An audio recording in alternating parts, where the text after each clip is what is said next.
Danger Zone.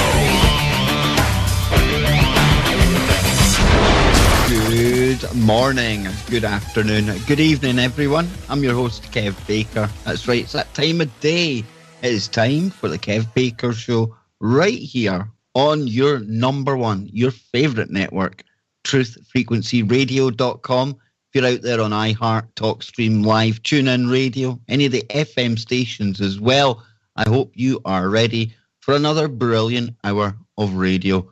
Got my good friend Anthony Patch back on the show tonight, so settle down. It's going to be another cracker.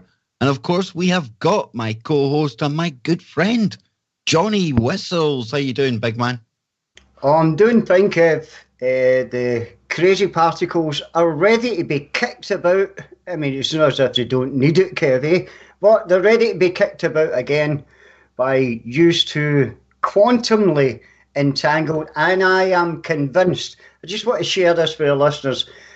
I sent a picture to Kev the other day, and it was a picture of Saturn, and the way it looked like Shiva Linga, and I was asking him about it, and he wrote back, you know, it's amazing what the ancients did all those years ago, right? And I wasn't really thinking about it. He said, you have to send it to Tony.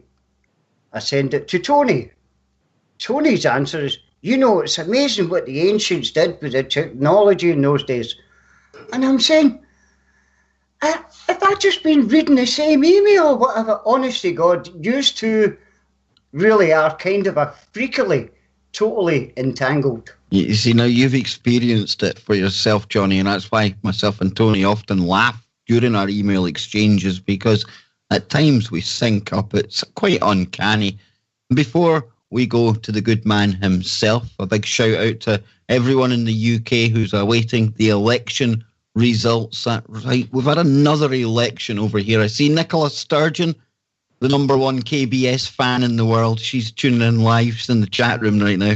Obviously not. I absolutely despise that little monkey, but hey, hopefully she won't have much power left after tonight. But we're not here to speak about politics tonight. Oh no, we're different on the Kev Baker Show.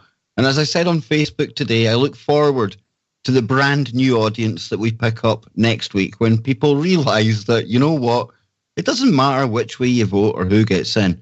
The agenda remains the same. So just remember, we'll be busy next week when all these voters come back absolutely disillusioned at nothing changing. So then, Kev, vote dummy. You're going to get one anyway. And anyway, tonight, talking of dummy, we're going to be talking about something called artificial imagination. And to do that, we are joined by my good friend, fellow host on the network, author, researcher, public speaker, Mr. Anthony Patch. Now, Anthony was once a paramedic in the Oakland area. Like I say, he's an author of a number of books, including Covert Catastrophe, 2048 Diamonds in the Rough, and most recently, Revising Reality. We've also started putting out something called an e-magazine, which is entitled Entangled. We'll get into that later on. And tonight, like I say, we're going to be getting into artificial imagination. So much talk of artificial intelligence in the mainstream right now.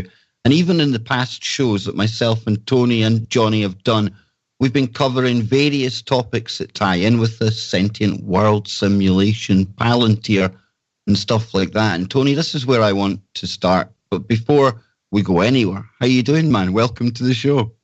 Hey, very good. It's good to be with you guys. You see, I got that excited there, Tony, that you were on. I almost forgot to say hello. But, you know, coming to you from the UK here, it's a terror wave going on right now. We've had 3 attacks in a number of months. And we hear that there's up to 20,000 jihadis been tracked in the UK right now. And I get so frustrated, Tony, I really do, because like I was saying, we cover a company called Palantir. And we know with the technology that they've got and all the data that is pouring into them every second of every day from all the intelligence agencies and everywhere else around the world that they could bloody well do something about this if they wanted, right? I agree with you. I mean, there are enough intelligence agencies around the world gathering data 24/7 and various tools all the way down to smart dust, nanoparticles that obviously they can track anybody, anywhere, anytime that they choose to. And that was one of the first conversations you and I had following the most recent attack in the London Bridge area was, aren't they already tracking these guys? Aren't they already part of the sentient world simulation? And if they are tracking them, why didn't they intervene? Exactly. And, just one example of what I'm talking about, we've had Palantir working with police departments, and they've got a law enforcement package. Now, an example of what they have done in the past is there was one of these evil criminal pedophile rings. They caught a couple of the people involved in it, and they reckon it could well have taken months to actually crack all the connections, all the people that these evil people were talking to. But, Tony, again, because of this Palantir software and the fact that it can see the patterns so quickly, it can tell when people are talking in code to each other on social media. It just knows everything. They were able to wrap that ring up within a couple of days. So why is it we see them waiting for weeks after these terror attacks? Well, one of the three perpetrators, as I understand it from the coverage I've seen, was actually featured in a documentary last year in the United Kingdom. And so these guys obviously are, they're well on the radar. The question comes, who's controlling the information? Who's deciding how the information is applied? Who decides who to, intervene with, who to interdict? And that's really the bigger discussion that needs to take place beyond just the technology that you and I are talking about is we know the capabilities. Why are they not stopping these events?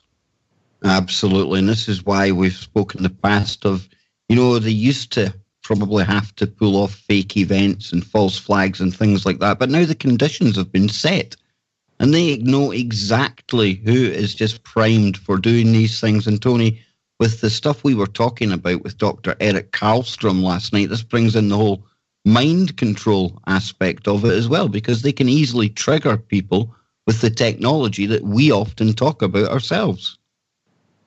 Yeah, and we can spend days talking about the, gee whiz factor of all the technology that you and I and Johnny are examining. And I want to mention, there are people like Sarah and Rebecca and Christine and all these people that send information to me on a daily basis.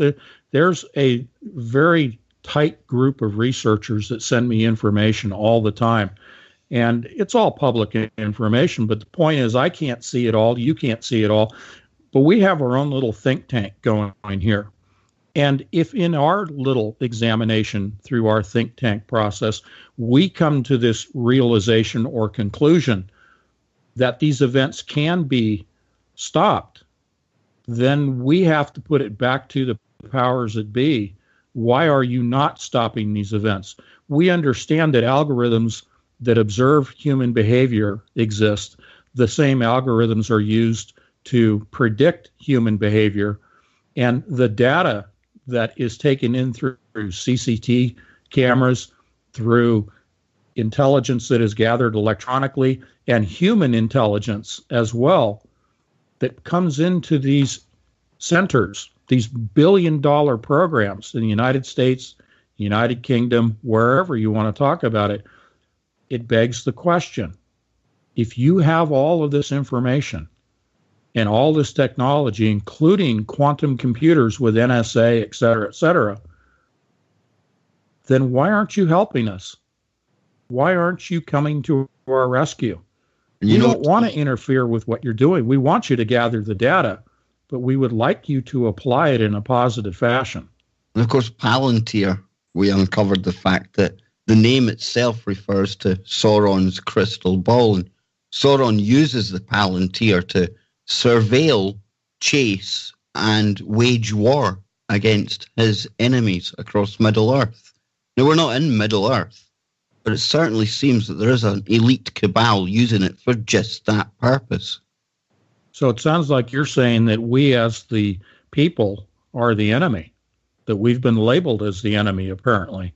Well, these shows that we've done with Dr. Eric Karlstrom as well, that's the one thing that's really smacked me right between the eyes. The fact that none of us are immune to this, and this conspiracy, it is a covert war, and sometimes overt, very overt war against us all, Tony. Yeah, and, unfortunately, the CIA coined the phrase conspiracy theorist as a pejorative, as a slam. And yet, when we get into these discussions of why, what's behind it, what's the agenda, then we immediately get labeled with that pejorative of a conspiracy theorist. And as you say, the language gets hijacked. Our language, like 1984, George Orwell, has been hijacked. But unfortunately, what we need to do is reinforce to people is when you have that knee-jerk reaction to some of these hijacked phrases like conspiracy theorist, discount it, push it away. Don't let it trap you into this mindset of ignoring or disavowing what people like you, myself, and Johnny and other hosts at TFR are presenting and trying to put it in a presentation in a context of truth as we understand truth, as we define truth, our perspective as to what is the truth. And that's where we drill down all the time.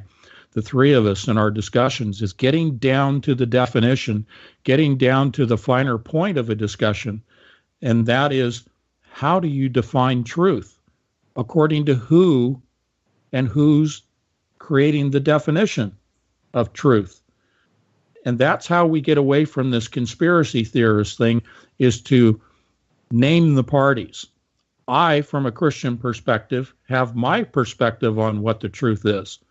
Other people have their own perspective on what truth may be or may not be. So they're into, the false narrative. Okay, what am I trying to say here? The media that has coined a new phrase. What is it? The fake news. Fake news. We're part of fake news. We made the list, Tony. You see, that term doesn't even enter my psyche anymore. It really doesn't. No. Anyway, I don't want to hijack all of this discussion. Johnny's got some things to say too. Johnny, what you said? No. And what's happening? I mean, no, it's just that I was looking back there, Kev, at what you'd sent me, and it was about these Google's AI can dream. Do you know what I mean? It just kind of baffles my mind that something that is basically a software. I don't know, where does it go from here, Kev? Do you know what I mean? That it's like we're going to have sentient robots, basically, that can dream. What is that all about? Why? Well, that's a good way to segue in, Tony, because you were also saying that last night you were catching some of the National Geographic channel, I think it was, and it was an AI show. And, this AI show that you were watching in particular, it was all kind of about this hive mind. The hive mind, this is something that we can define for people as well. But I think we can look at the gang stalking programs that Karlstrom exposes on the show. And, some of them might well be experiments, right? Fine-tuning us for when we are all connected together. And, when it comes to the AI aspect of this, like Johnny's just shared in the chat room there, I mean, this is AI now. They're teaching it to dream. And we called tonight artificial imagination, Tony. What's your take on AI with all the latest stuff that's coming out? Well, if it is exhibiting patterns or algorithms of creativity, of imagination, of free association, of perhaps artistic talent, and that's even questionable, and we'll talk about that in a second, then it illustrates for us just how far along the programming of the computer systems has advanced. These are just little hints to the general public that indicate how far they've developed with their computers. They try to say it in the context of television shows and documentaries that this is something in the future. As National Geographic said, this is 1,000,000 years from now. Well, that's just, to hide the fact that it exists right now. Again, for those who haven't heard this before, we have always said that the technology that they release today is already 30 and 40 years old in its development.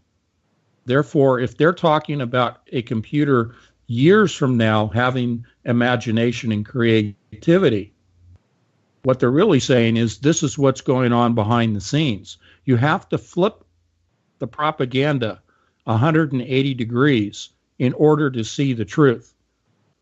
And that's what we're talking about here in terms of imagination. When we talk about D-Wave's computer and its capabilities and parallel dimensions and 7 billion human brain processing capabilities, this is giving you a taste of what that means that is tangible in our everyday life. So let's talk about the artistic talent of the artificial imagination. Go ahead with that story. Yeah, it's a story here, and it's Google's AI can dream.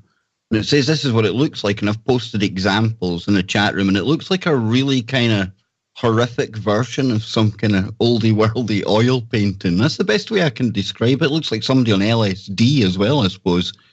And it says here that software engineers at Google have been analysing the dreams of their computers.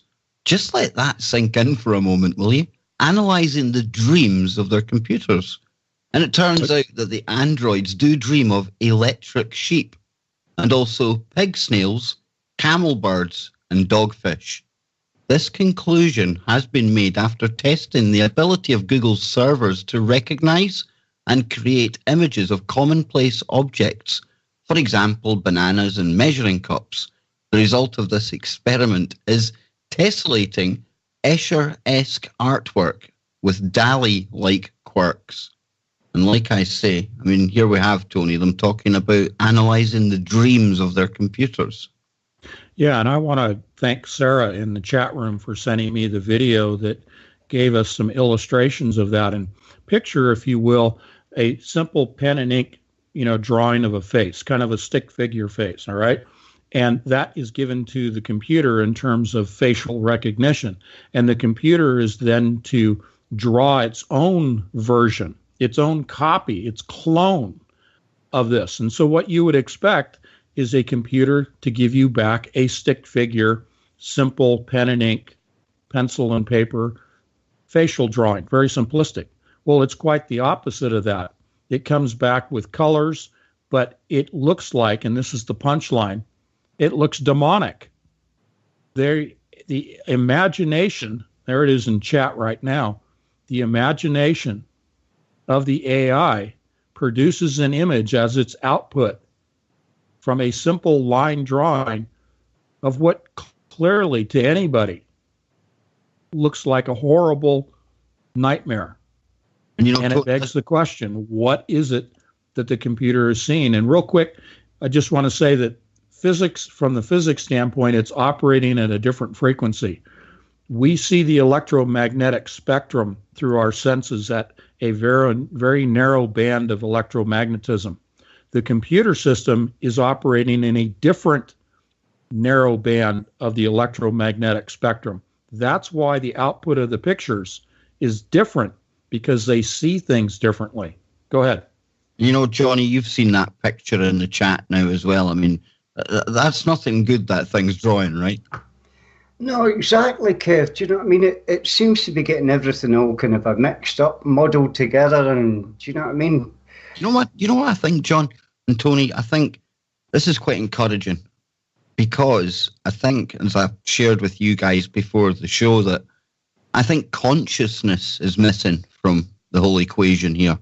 And I say that because, in a way, and I find this hard to put into words, but we're all playing our part in co-creating our whole reality around us. And I don't mean to sound all new agey, that's what I was saying to the guys before the show, but on a quantum level, Tony, we talk about all being connected and things like that. And I think when we're looking at these images that the imagination of the AI is having so far, I think that's the missing ingredient. That's the thing that takes the majesty and the beauty away from the creations that we see, as opposed to the things that, these aberrations that it's creating. Think back to our discussions about Gordy Rose from 2013 saying that they're accessing 2 to the 500th power of parallel dimensions and that they're extracting, his word, extracting resources from these parallel dimensions. Now, if that is the realm that they are connected with, then that is the pair of glasses that they're wearing in terms of what they see, how the AI sees things by accessing those parallel dimensions. If it's immersing itself into other dimensions, then it's going to show us those other dimensions. And by showing us its world that it lives in, the quantum computers from D-Wave, then we see the demonic realm that they're communicating with through the Enochian language, mathematics, and the alphabet. I'm being repetitive, but there are new listeners. But these are not the dreams of an AI. These are literal windows into other realms. Yes. They can tell us their dreams all they want, but it's not. It's a snapshot of where they're communicating with. Bringing back 10% extra than what it goes in there with. Goodness only knows what is in this dimension now, as opposed to when they started, Tony. So think about this. D-Wave's computers, their benchmark testing, their first arrangement of their first few handful of qubits was for the purpose of observing human behavior and facial recognition and autonomous vehicle operations. Okay, that was the goal early on, way back in 2006, 2007, 2008. Now, understand facial recognition as a core basis of the programming. If you know anything about computer programming, you always know that you have a foundation of programming and then you add on to it. The point here is if they're recognizing our faces, they also have the ability to recognize the faces that they observe in these parallel worlds, these parallel dimensions. So this is, let's call it the elementary level of pictures. I think that what we are going to see very soon are actual pictures and then actual video captured from parallel dimensions and shared with the world through D-Wave. Oh, wow. Johnny Whistles, let's get you in here, man. Can you imagine that? Can you imagine the fanfare that would actually create if that happened? Kev, you were right. This world is done. Honestly, it's what gets me is it's the speed that it's going. That just seems, it never slows down. Do you know what I mean? Everything is speeding up. Everything is doubled. You look at CERN, it just doubles every year. And it's going to get to the point where we're going to open up something, Kev, that we can't close again. Hence the Mothman and everything else that's flying about out there just now. And it's interesting you bring up the Mothman, because I'm not saying that's directly related to any portals at CERN, because as far as I know, the big portal hasn't been achieved yet. However, these sightings of different cryptids and things around the world, maybe just an omen of the times that we are living in. And just think of time, because the three of us before the show, we all agreed that since 9/11, things have escalated at breakneck speed. A lot of researchers out there point to the occult ritual that took place that day. And the more and more and the quicker and quicker we move into this crazy future that's unfolding all around us, you know what? It seems to be it adds a lot more credence to that theory. And the people behind CERN and these machines and the quantum computers and everything else, it's that same cabal that was responsible for 9/11, as Dr. Eric Kallstrom was sharing last night. We talk about quantum entanglement between myself and Tony and myself and Nano and all of the TFR audience and Johnny and everyone as well. And everything, absolutely everything is entangled, all these events as well, by this common theme, this common satanic cult who are really close to breaking holes into these other dimensions. What they're going to bring forth? Well, we'll find out after the break, and we'll get into all the latest and greatest on the D-Wave. We'll be moving into the Boltzmann. This is something we've touched on before, but it's another important advancement. We're also going to be talking about quantum processing units. No, it's not my brain, you crazy Wookiees. It's the latest thing that's going to be hitting Silicon Valley. So please join us after the break for more from your favourite Cernologist, Mr. Anthony Patch. AnthonyPatch.com. We'll be right back. This is the Kev Baker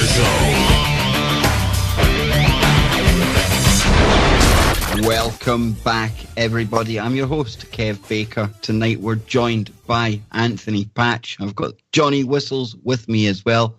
We're talking about artificial imagination. You can find Anthony's work over at anthonypatch.com. He's also got a show right here on the network. You can hear that tomorrow night. He's got a really cool co-host. I'll get him to tell you all about that towards the end of the show, though. Before I go anywhere, I just want to thank a couple of people, and it's Chris and Cherie Geo for allowing us to broadcast on this network. What a thing of beauty they've built for us here. Unbelievable, and I don't thank them enough for not only giving me this opportunity, but for just setting up TFR in the first place. And Lucky as well, because Lucky works tirelessly behind the scenes, sharing all the social media links. And I've been there, I do that for my own show. That's just one show. I think Lucky does that for up to 30 shows. So I want to let all of the listeners out there know just exactly who it is that makes the magic work right here at TFR. So let's get back into it, Tony. And, you know, we were talking quantum entanglement before the break, something we often talk about, go figure. But you were also talking there about how you want to bring up quantum entanglement with demons and Gordy Rose's quote. Yeah, because I oftentimes say, if you want to know the truth, flip the lies around 180 degrees.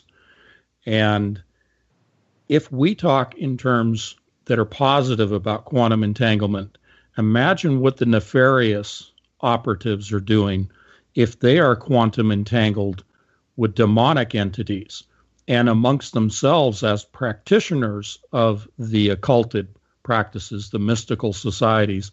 If they're quantum entangled and they're communicating with each other, and probably even at a higher level of communication without using computers, I'm talking about spiritual communications, that gives you a sense of how much information that they can share in a real-time fashion. And that's why people got involved, like John Dee and Kelly and Blavatsky and all these people with Enochian mathematics and necromancy, the communication with the dead. That's quantum entanglement with the dead, with demonic entities. And I just want to throw that out and let people chew on that. Now, Rebecca in the chat room, one of the researchers in our think tank, is I'm referring to it now, put up Gordy Rose's actual statement that I paraphrased before the break. And I want to read it again. This is, again, from 2013. This is at my website, anthonypatch.com. Go to the Urgent Discoveries tab. You'll see the video link there. He said, the shadow of these parallel worlds overlap with ours. And if we are smart enough, we can dive into them and grab their resources and pull them back into ours to make an effect on our world. Gordy Rose, co-founder of D-Wave, 2013. And we've broken this down on many shows and talked about what this one statement means. But this is what I'm talking about. This is a modern version of necromancy right there in our faces. Absolutely. You know, Johnny, we often hear about these quantum physicists and things talking about many worlds, other dimensions, stuff like that. And when I first heard Gordy Rose speaking in that talk that's become infamous now, I mean, I must admit, I thought it was just another one of these comments, right?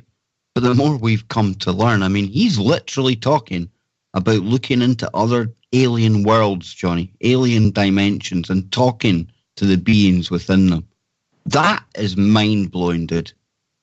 Yeah, it's mind-blowing. And that statement that you did come away with, Kev, I mean, retrieving information from other dimensions, it sounds, I mean, it's even way beyond science fiction, Kev, but the fact that this has came to the light of day shows you how far in front they are. You know, it sounds like he really does. It sounds like the kind of stuff that my crazy fictional and favourite fictional scientist, Walter Bishop from Fringe, this is the kind of things that he'd be talking about. And in that show, they did go to other dimensions, Tony, and that had horrendous effects on our own. And we talk about Gordy Rose, and he is synonymous now with D-Wave. And of course, they've got these quantum computers. But we're going to be talking about something else that's quantum processing units and quantum graphical units. What's going on, Tony? This is the next big step up, isn't it? Yeah, and again, predominantly the contributors through email to me of research material happens to come from a lot of ladies. There's nothing wrong with that. I love it. I love the fact that the ladies are the predominant researchers and contributors to what becomes my show, your show, Johnny's show. Okay. And you shared with me before the program that the AI systems, the personal assistants in our smartphones, they're all female voices, female personalities. I find that crossover to be rather amusing, but without getting into that rabbit hole too much, we always try to provide the actual technology, the actual nuts and bolts. We make statements that sound conspiratorial, but then we get into a Gordy Rose quote. And the reason that we can decipher what he's actually saying is because we understand the technology behind the statement. We know the nuts and bolts of the D-Wave computers. D-Wave made a presentation at CERN that Kev and I covered in a show about 2 weeks ago. It is packed with paradigm changes, at least 6 major paradigm changes in D-Wave's quantum computing. What we're going to focus on right now is one of those, and that's called the Boltzmann machine that has to do with sampling. But the real nuts and bolts of the Boltzmann machine in terms of numerical statistical sampling, which is what that is about, is the new quantum processor. Up to this point, we have seen even supercomputers using transistors. They have reached a threshold in the development of transistors that they cannot surpass, meaning with electrons moving through transistors, they can no longer move any faster or in greater quantity the number of electrons through a transistor. They've hit their limit. If they go beyond the limit, those chips will actually melt. That's where we're at. Something similar has happened in the world of quantum computing, and that is that they had utilized, you may be familiar with NVIDIA Corporation and their graphic chips for games. Those GPUs, graphical processing units from the game industry, have been used in the world of artificial intelligence, in the development of supercomputers, and in fact, in the interface between man and the D-Wave quantum world has been utilizing GPUs to interface with the qubits. Here's the paradigm shift. They are moving away from using graphical processing units, GPUs, to quantum processing units, pure quantum processing, no longer employing apples and oranges. They're now going to a pure quantum processing chip. That's the major shift. Now, if I were a person who had money to invest, which I don't, and I were going to purchase stocks or sell stocks, I would sell NVIDIA as well as the other companies that build GPUs. And I would invest in companies that are just now starting to produce quantum processing units, GPUs. You will see in all the publications, in the media, and all this other stuff, much, much more frequently, the discussion, the announcements, the hype arising from this discussion of QPUs. And so now you're hearing it first in public on this show. There you go, Kev. You know, Tony, I'm a gamer, right? You shake your head. I know you shake your head at my gaming, but it's my escapism into one of these other dimensions, right? And I can imagine, you know, these quantum processing units, they'll be tried out kind of rudimentary style in the gaming industry first. And it's quite hard to differentiate between reality and games just now as it is. And I mean, when we're moving into this quantum processing unit, I mean, what kind of jump are we talking about here? And I'm not meaning in the game level industry, but I mean like 10 times more powerful than what we've got just now, 100 times more powerful than the D-Wave?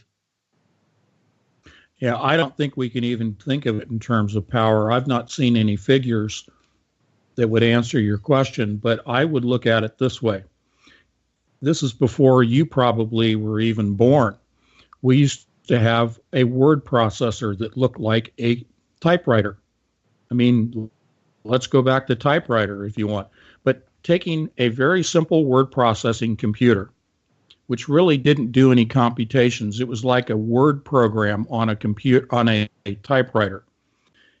It's going from the world of a word processor, okay, to the world of a supercomputer in one leap. That's how I would make it tangible.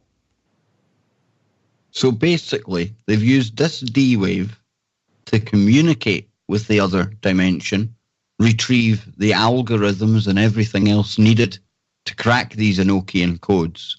And now the result is building the Boltzmann machine. Yeah, and there was an article I think I sent you before the show, but anyway, I'll make it very brief here because we're only got about 15 minutes. The idea here is that we have talked at length about information, mathematics, algorithms being utilized to create geographical representations of data. This is all about creating the geometry of data. When we talk about the sentient world simulation and that virtual reality that they have created of our reality, think of it like my 600-cell tetrahedron, that spherical model of the universe. Inside that globe, you have data. And you need to pack that virtual reality with as much data. You hear about big data all the time. Pack it with as much data as you can to raise what in computing is called the granular or the granularity of the data. That's the density.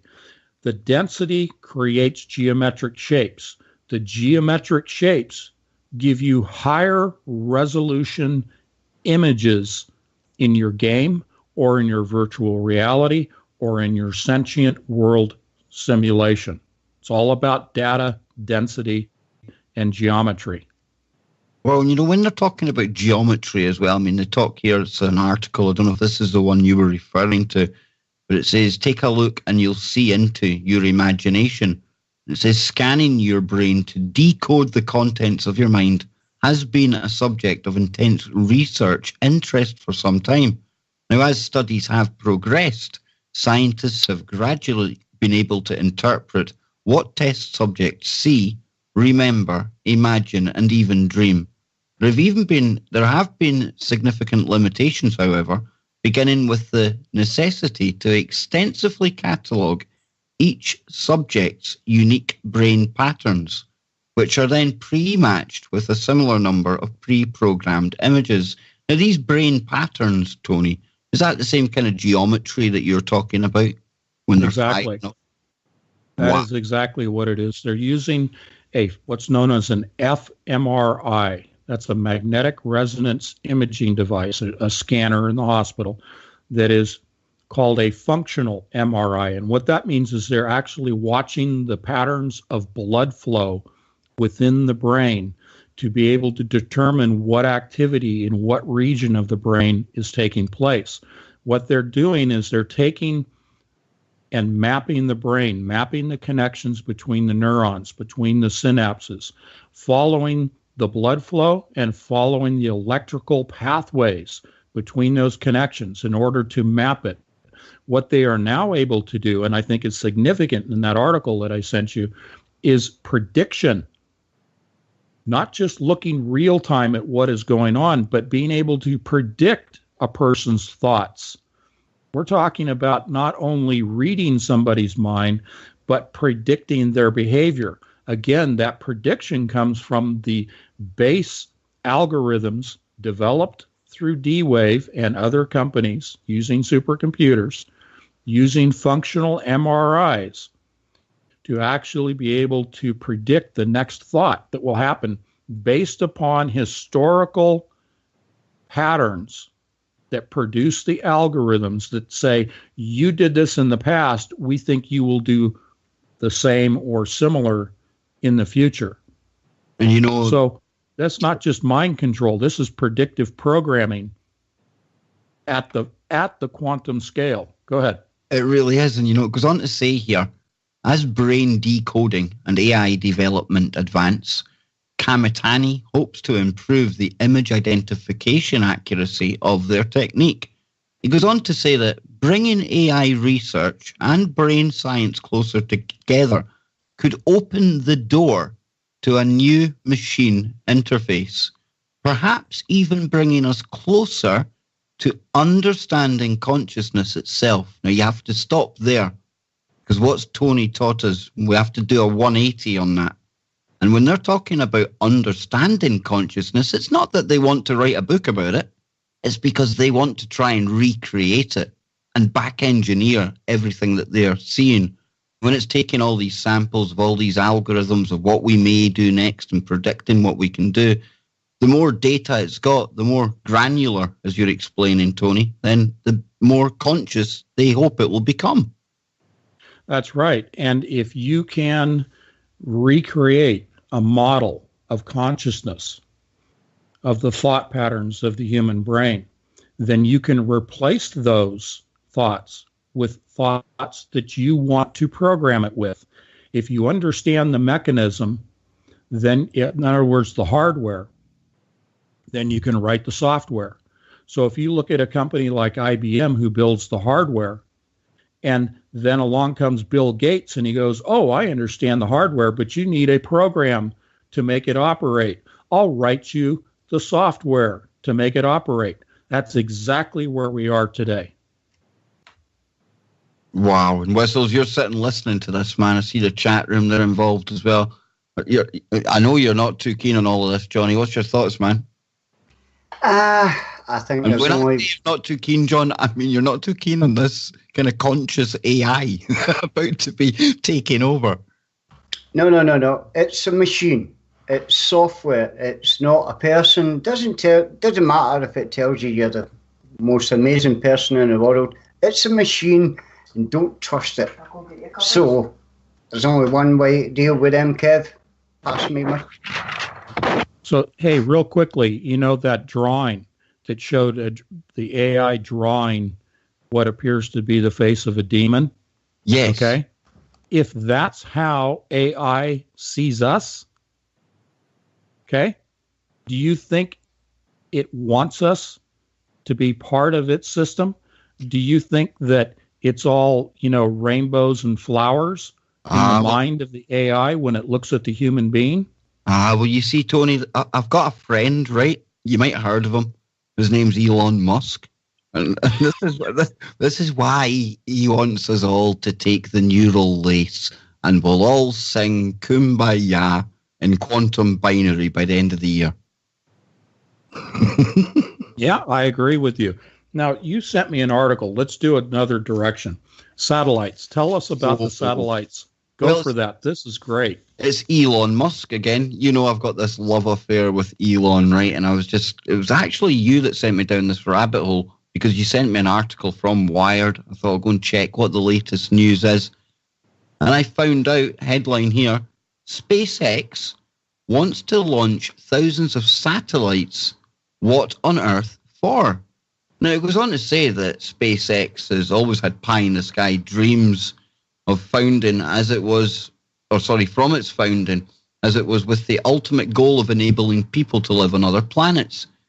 But the company also intends to better life on Earth by, get this, launching 11,943 satellites that will give faster internet across the globe. Now, this according to the details in November 2016 and March 2017 filings with the FCC. SpaceX's idea is to use those satellites to make a truly worldwide web by beaming internet access to everyone, including the 57% of the global population that doesn't have access to getting online. But here's the kicker, right? Because people don't seem to know, Tony, what these satellites are actually for, because there's an issue with the weight involved with them. And you've got a take on Elon sending up all these satellites, don't you? Yeah, I mean, again, my 180, I'm going to continue to beat that drum because it's a really good tool. Satellites look at the Earth. We know that. That's the paradigm. Well, guess what? Satellites also look out into space. We have space-based telescopes. They use radio waves. They use the visible light spectrum, infrared, ultraviolet, all this stuff to look out into space. Well, satellites for 5G, which is what they're trying to, saturate us with, is 5G around the planet for the internet. But think about it for an internet to the planets. These guys, Jeff Bezos, Elon Musk, everybody talking about let's go to other planets. Well, you've got to have a communication system. Now, we know that there is, the dark internet, there's Internet 2.0. There are a variety of iterations to the internet here on this planet. They are going to need an internet to communicate with the planets that they're visiting, not just the satellite, with a 12-minute delay to Saturn for getting a signal there. No, they need a live, real-time system of communications.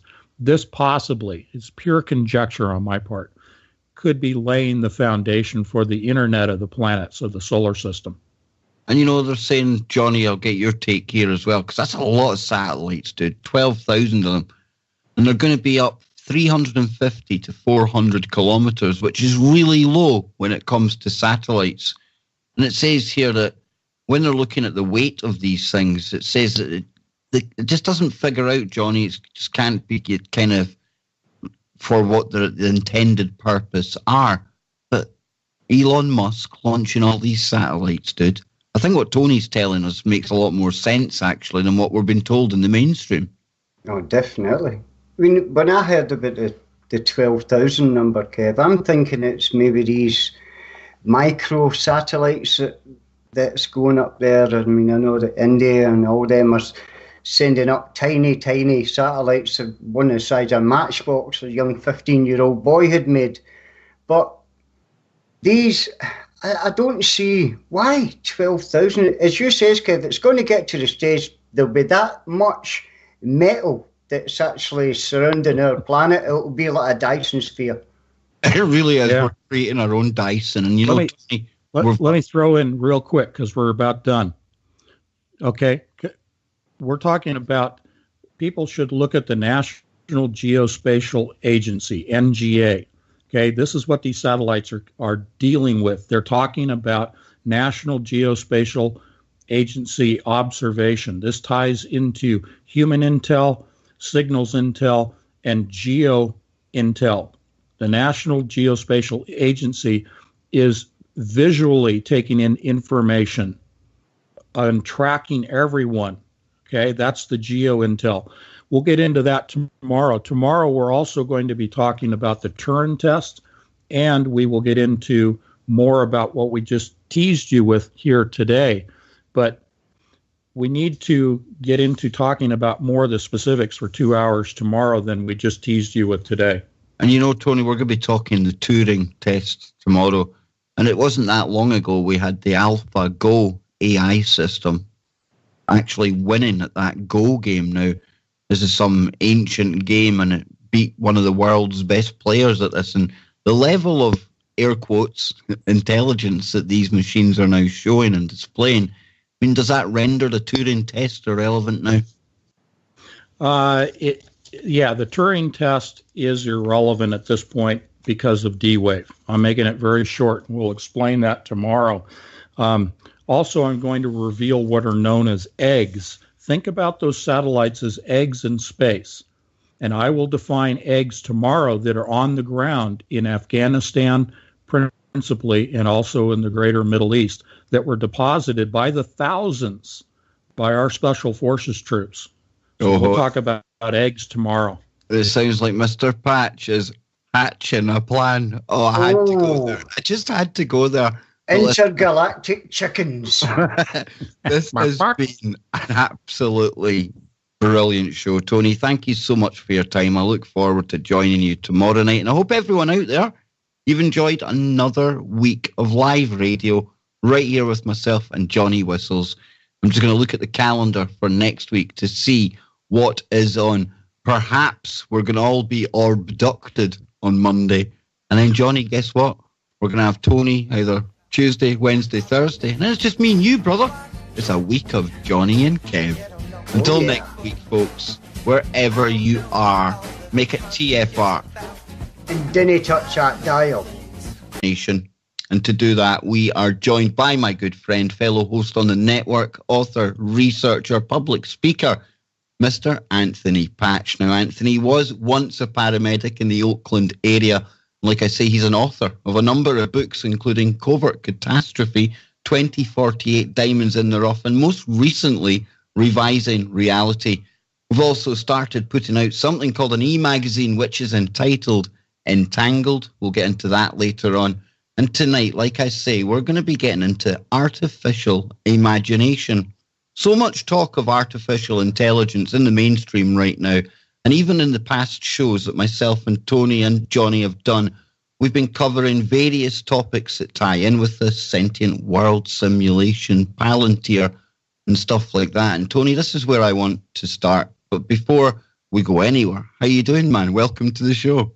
Hey, very good. It's good to be with you guys. You see, I got that excited there, Tony, that you were on. I almost forgot to say hello. But, you know, coming to you from the UK here, it's a terror wave going on right now. We've had 3 attacks in a number of months. And we hear that there's up to 20,000 jihadis been tracked in the UK right now. And I get so frustrated, Tony, I really do, because like I was saying, we cover a company called Palantir. And we know with the technology that they've got and all the data that is pouring into them every second of every day from all the intelligence agencies and everywhere else around the world, that they could bloody well do something about this if they wanted, right? I agree with you. I mean, there are enough intelligence agencies around the world gathering data 24/7 and various tools all the way down to smart dust, nanoparticles, that obviously they can track anybody, anywhere, anytime that they choose to. And again, by used to quantumly entangled, and I am convinced, I just want to share this with our listeners. I sent a picture to Kev the other day, and it was a picture of Saturn, and the way it looked like Shiva Linga, and I was asking him about it, and he wrote back, you know, it's amazing what the ancients did all those years ago, right? And I wasn't really thinking about it. He said, you have to send it to Tony. I send it to Tony. Tony's answer is, you know, it's amazing what the ancients did with the technology in those days. And I'm saying, have I just been reading the same email or whatever? Honestly, God, used to really are kind of a freakily, totally entangled. You see, now you've experienced it for yourself, Johnny, and that's why myself and Tony often laugh during our email exchanges, because at times we sync up. It's quite uncanny. Before we go to the... This is the Kev Baker Show. Good Good morning, good afternoon, good evening, everyone. I'm your host, Kev Baker. That's right, it's that time of day. It is time for the Kev Baker Show right here on your number one, your favourite network, truthfrequencyradio.com. If you're out there on iHeart, TalkStream Live, TuneIn Radio, any of the FM stations as well, I hope you are ready for another brilliant hour of radio. Got my good friend Anthony Patch back on the show tonight, so settle down. It's going to be another cracker. And of course, we have got my co-host and my good friend, Johnny Whistles. How you doing, big man? Oh, I'm doing fine, Kev. The crazy particles are ready to be kicked about. I mean, it's not as if they don't need it, Kev, eh? But they're ready to be kicked about. Good man himself. A big shout out to everyone in the UK who's awaiting the election results. That right, we've had another election over here. I see Nicola Sturgeon, the number one KBS fan in the world. She's tuning in live. She's in the chat room right now. Obviously not. I absolutely despise that little monkey. But hey, hopefully she won't have much power left after tonight. But we're not here to speak about politics tonight. Oh no, we're different on the Kev Baker Show. And as I said on Facebook today, I look forward to the brand new audience that we pick up next week when people realise that, you know what, it doesn't matter which way you vote or who gets in.